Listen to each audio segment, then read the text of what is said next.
Well, I'm Brian Evans. I'm one of the doormen at the Collingwood Football Club and have been for the last 10 years. My grandfather was on the Players' Gate in 1920s, so the association goes back a long while. I joined in 1964 as a member of the social club. In those days you had to go before a committee before you could join. You were passed or not passed, as the saying is. I went on from there and they asked me in 75 to join the reserve committee, and then they came to me in 76 and said would I become the reserve team manager. In 1978 I decided I'd stand for the senior committee. So it's a pretty interesting history. And 49 years, coming up 50 years. Oh, that one is a favourite one of mine because we actually had Scotty here when he came over the schoolboy championships, and we billeted him, and then he came to me and said, can I come and live with you for a short space of time? And I said, yes. So he came and lived with us upstairs. Terrific guy, got on very well. Gives it away to Russell, he's met from behind. He used to be able to road the outside of the packs very quickly and pick that ball. He could run. He was a very good runner, very clever player. Taking a long run. Now inside 50. From just over 40 metres. The Maggies are firing like a belt-fed porker. Losing a bit more. Mullane outside 50. Cornered by Ugle. Gets around Ugle and Wilson. Mullane for goal. A sensational kick. Great tragedy hit the sporting world this morning. This is the tragedy Collingwood President Alan McAllister is talking about. 26-year-old Darren Mullane, a larrikin star of Aussie rules, lost his life suddenly at 2:50 this morning. You couldn't get a better colourful character than Darren. Tremendous footballer. I got on very well with Darren. I found him a terrific guy. After the 1990 grand final, we were looking for the cup to be presented, and so the actual mayor of Collingwood could have a photo taken. We found Darren with it. Wasn't in the best at that stage, he was in state, but he held on to that cup and he wasn't going to let that cup go. We took a heck of a lot to get it off him at that particular day. We got it eventually, but he was hanging on like mad. Yeah. I see these players now at the live memberships lunch, and I see them all. And you know, you're sitting with the likes of Tuddy and Peter McKenna and Teddy Potter and even John Henderson, which he was way back captain of '65, you know. And I enjoy that. That keeps me going. And they know me and I know them, and we respect each other. It's tremendous. Bye-bye. Goodbye. Have a good day. Goodbye. See you later. Well, Barb and I have actually been married, 54 years, so yes, and she's been a tremendous to me. In that period of time, you know, involved with Collingwood, Barbara's been behind me all the way. Weather-wise, Bob, what do you reckon? It's going to be supposed to be raining this afternoon. No way. It'll be interesting how the boys, the new ones, go today. Yeah. How Caelan goes. Jackson back on the side again makes a difference too. My game day routine is players have to be in 2 hours before the game start. We like to be there 1 hour before that, and then when the game finishes, we can't leave till everybody's out.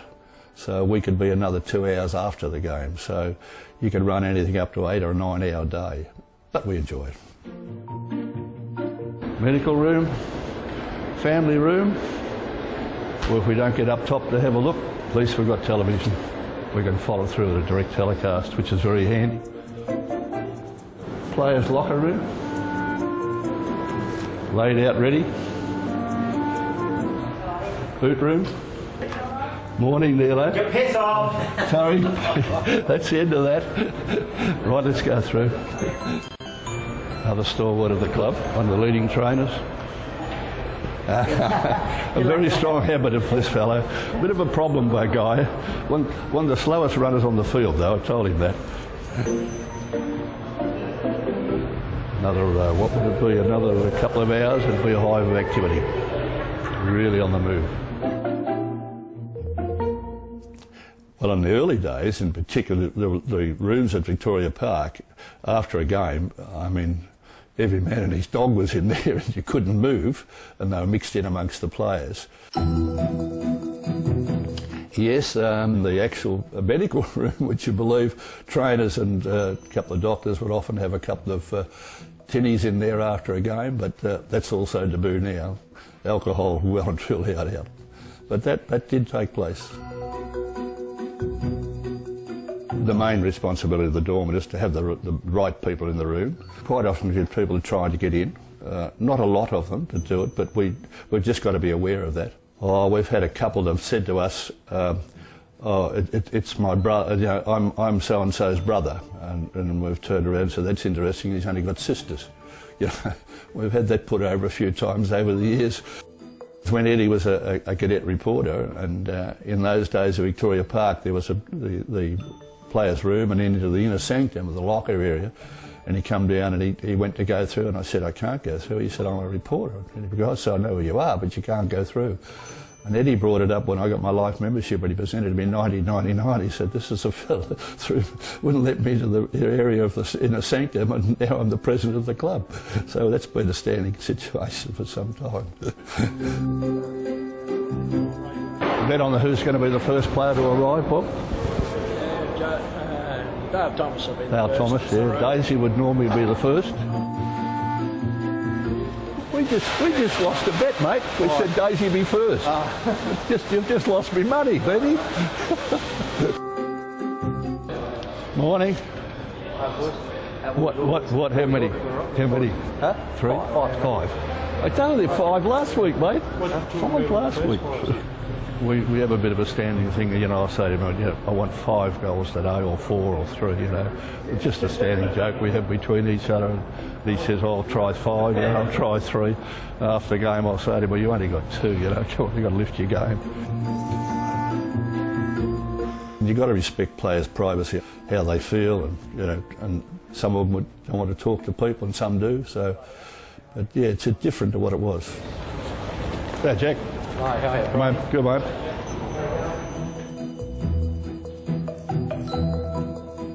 I think that's it, Bobby. Hang on. More to come.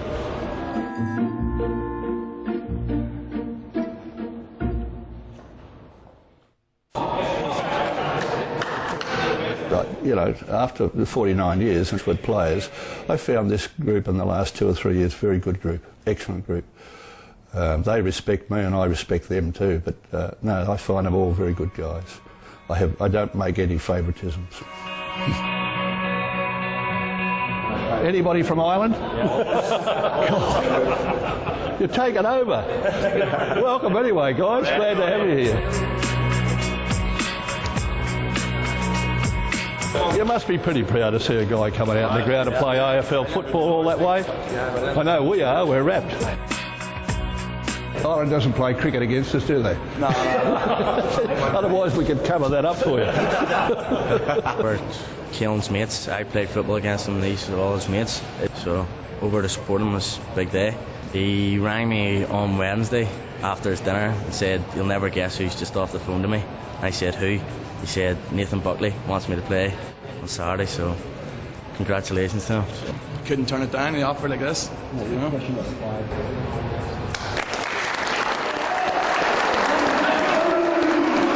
Behind that door is the players, that's their kingdom. You get a great thrill when the side runs out. You'll never lose that thrill. It's always there, whatever side you're playing, it's a tremendous thrill. And that's the part of the job you enjoy. You enjoy that part of it.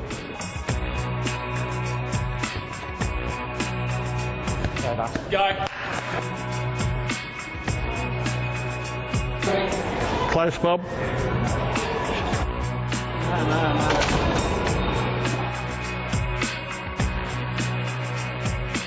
Let's get it started. Let's get the show on the road, guys. So the Pies' recent record against the Dockers, very good. They've won 5 of the last 6. He's got the tough job, Reedy. He's got the gunner. He's got the gung-ho player. 2012. So Reed it is sliding up alongside Matthew Pavlich. We get things going. Griffin with the first touch on the football from the rucks. Swan marks, plays on and kicks the opening goal. Swanee, goal. Inside 50, couple of tall men, Jolly, Cloak, Payne to Griffin, got hands to it, spilt, Beams crashes through. Amazing give to Goldsack, and he finishes. Beams, I don't know how he saw him, but he found him Goldsack goals. And the roar for Caelan Mooney, the 19-year-old Irishman, elevated to the senior list. This time last year he was playing Gaelic footy for County Down in Ireland. His nickname is the Roadrunner. And here he is, Caelan Mooney wants to take them on. We know he can run. He sends it back towards full forward. Don't think it's got enough on it. Dawes gets a touch on it with the boot, and they get the finish they wanted. The footy kicked out wide. It's marked by Barlow. He got it from Ballantyne. Last rights now for the Dockers. Broughton not paid the mark. That's it, guys. Back to work. Off to work. Off to work. But Collingwood have won the game by 29 points, and they've got 10 in a row. Collingwood 15. You've got all the numbers, haven't you, Bob? 16, 22 people. Yeah, no worries. 22 people. My favourite part of the job is probably seeing the players arrive, and certainly the most favourite part is seeing the song being sung after a victory. Although you've got to respect a loss as much as a victory. Those guys go out there and they really try. The song is tremendous after a win, particularly the grand final too. I hope more to come. Why do I keep doing? Because I love the job, I love the club. I mean, I wouldn't have been there for 49 years if I didn't love the club, and I do love the club. I knew we had a job, dormant.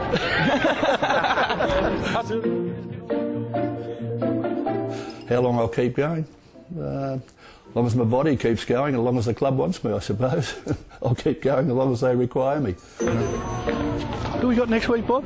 We got Carlton. We can turn around and thrash them like they thrashed We'll us knock them off without any trouble. Good job. We're going to have a good one. Did a good job today, Bob. Made a good job, mate. It's been great fun. Magpie fans, welcome to the Harry O'Brizzle Show.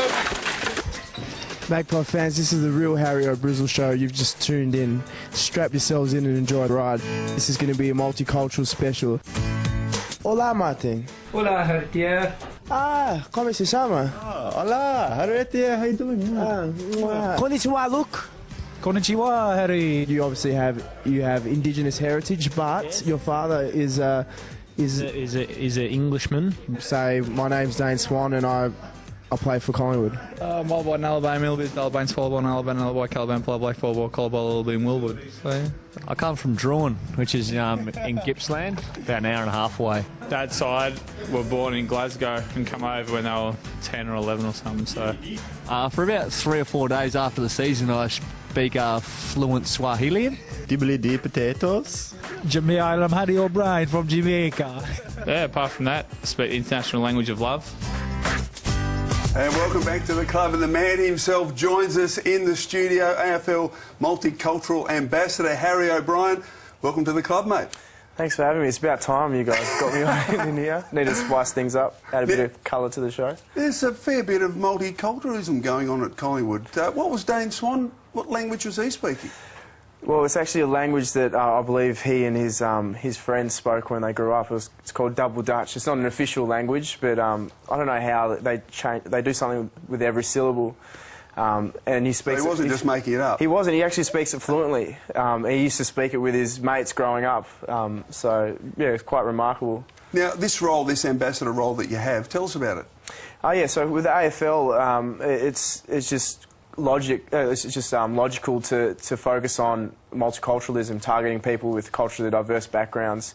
Here in Victoria, 50% of the population are either born overseas or their parents were born overseas. So I think it works on two levels. for the AFL to get their numbers up, they need to start to target people with culturally diverse backgrounds from different cultures, etc. And also as well, it's a great way. Football is a great vehicle for people to assimilate into Australian culture that feel disconnected in some way. And I was certainly one of those. Football was a way that allowed me to feel connected to Australian culture, and that's. That's why I'm involved now, because I know how important football has been in my life. Now, your Brazilian heritage, you're obviously very proud of it, and you get back there as often as you possibly can, and you took a special guest last year when you went back. That's right. I went. I went with Ben Johnson. We went there. That's us having. How did he go? How did he go, the boy, in South America? I just can't see him in that environment. No, he was actually fantastic. You could tell at the start he was a little bit out of his comfort zone, but he was just wanting to learn and just loved every bit of it, every second of it. And then the week after, we spent about 10 days together, and then Taz and Swanee came and joined us in Rio. So that was any culture shocks for Jono? There were a few, actually. There was one time where I was just wrecked, because we pretty much leave the Copeland and go straight over there, and I was wrecked. I couldn't really be bothered going out one night, and Jono was just pestering me, saying, "Come on, come on." I said, "Look, I'm not going to. I'll be sick if I go out." And he said, "Well, fine, I'll go out by myself." And I said, "Nah, I wouldn't do that." I just wanted him to stay with me, but I said, "I wouldn't do that. Something will happen." He said, "Nah, stuff you, Harry." So he went out onto the street. And he reckons he got mugged by two old women. He did. He's admitted it. Yeah, well, he didn't actually get mugged. He didn't get mugged. But what happened was there was these two old women that were on the streets, and they came up to him and sort of blocked his path, and he couldn't understand what they were saying.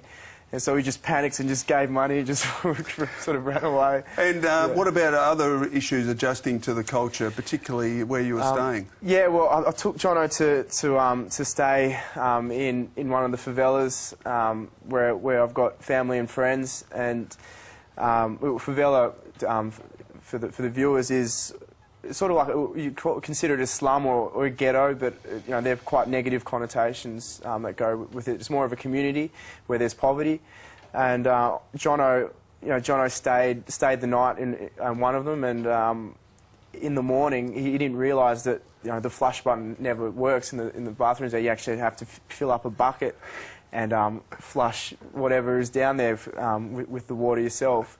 So Jono went to the toilet, and he woke me up in the morning, and he said, "Harry, the flush button's not working." And I said, "What do you mean?" He said, "Look, I just can't. I've gone to the toilet. I can't get it down." And I just sort of chuckled. I wouldn't tell him what to do, and he was just panicking that people, that no one would go into the bathroom. And I let him go for about 10 minutes.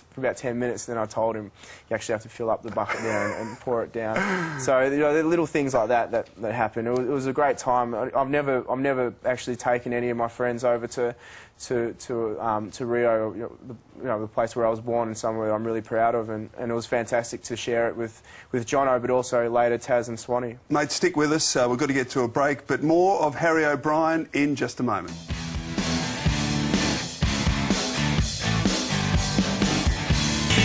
Yes, with our special guest on the club, Harry O'Brien. Now, Harry, I want to talk Twitter. You were the #1, you were the pioneer of Twitter, not only at Collingwood, I reckon right across the AFL. Did you get a bit of grief for that? Early days? I did. Every week for the first year that I had Twitter, everyone would just give it to me. Opposition team players, people on the boundary line just yelling things out. Even my own teammates would get into me. And then a year later, everyone else started. All these people that were giving me crap in the first place, they started getting it. And I was like, hang on a sec. But yeah, it's pretty funny. I knew it was inevitable that Twitter would come into Australia, I guess. Now you've become famous on Twitter for your steel side bottom photos. Now we've got a couple to have a look at here. Absolute crackers. Can you tell us what's behind all this? Look, I sort of wonderful specimen. I sort of see steel as a blank canvas, and I like to express my artistic abilities through steel. So that's what I have a bit of fun with it. So does he. It's good fun, and I think Silo is an interesting character as well, just to look at. Now, football we know is important too, but it's not everything for you. What about your passions outside the game? I just love. I just try to listen to my heart in whatever I do, and I think that's something which I love to convey to other people. So no matter what I do in life, I'll always be trying to assist other people understand that they should listen to their hearts first, and follow their hearts and chase their dreams. So that's what I enjoy doing. And we assume now, with contract discussions underway, that you'll be following your dreams at Collingwood next year? That's right. Look, no, you're right. I could never see myself playing at another football club, to be honest. And I know that comes at a price. You look at the players that are out of contract, not everyone's going to fit in to getting what they ideally could get at other places, but that's the price that you pay to want to play at a successful football club, and that's the price I'm willing to pay. Now, Friday night, Harry, we're playing for the Peter MacCallum Cup, and this is the oldest cup in terms of charities in the competition. It's a big game on Friday night, particularly for you after it wasn't the greatest game, not only for you, but the team in round 3.